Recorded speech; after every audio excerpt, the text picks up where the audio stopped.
So I'm here in Athens, Greece, at the Acropolis, right behind me, as we continue the 48 Laws of Power by Robert Greene. Law number 2, never put too much trust in friends, learn how to use enemies. Be wary of friends. They will betray you more quickly, for they are easily aroused to envy.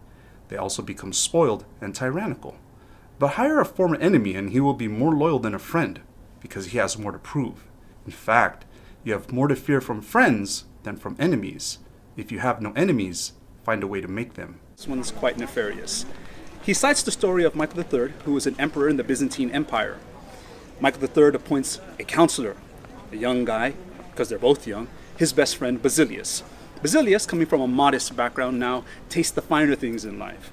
He has the power, the fame, the fortune. He's young. His best friend's the king or the emperor, and the emperor, is his best friend. He has it all. Ultimately, he becomes the head of the army.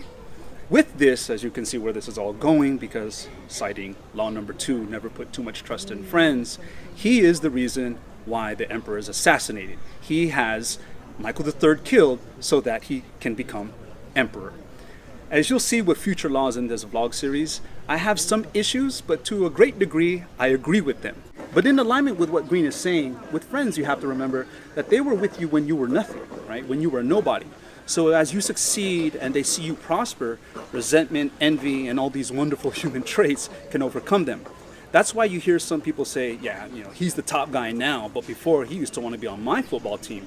Or you'll hear girls say, yeah, she's Miss Cool now, but she used to want to hang with us so bad before. Looking at you for that friend is like looking in a mirror. It's a moment of reflection and self-evaluation because we come from the same area. We grew up together. We come from the same neighborhood. And to see you doing well, it makes them to start think about their own value, their own worth, and it can create resentment. So when they see you prospering, especially if they're not, but even if you're just doing good, that's when the IV, right, of haterade starts dripping a little bit faster, and they start looking at all your achievements with this internal. Some of your biggest supporters, this is where Greene says could be your enemies, but sometimes some of your biggest supporters will be the people you barely know, who you just met with something to prove to you. They won't be bitter that life has favored you in certain things that they wanted because you guys didn't start out together, right? You guys didn't start out on equal footing. You guys don't come from the same place like your friends. So Greene suggests you surround yourself with skilled, competent individuals and keep friends as friends. And even in my own life, I think I've mentioned this before, I've told friends, family, and loved ones, like to their face, I will never ever do business with you because I love you too much. Why? Because I know him. I know myself and I know the dynamics of our relationship and I know where things can go left, right? I know what could occur if things go wrong. So I just would rather just save ourselves all of that drama. And this is where I actually have an issue with this law, even though in general I agree with it. But when Greene writes, you often don't know your friends as well as you imagine, this is where I slightly differ.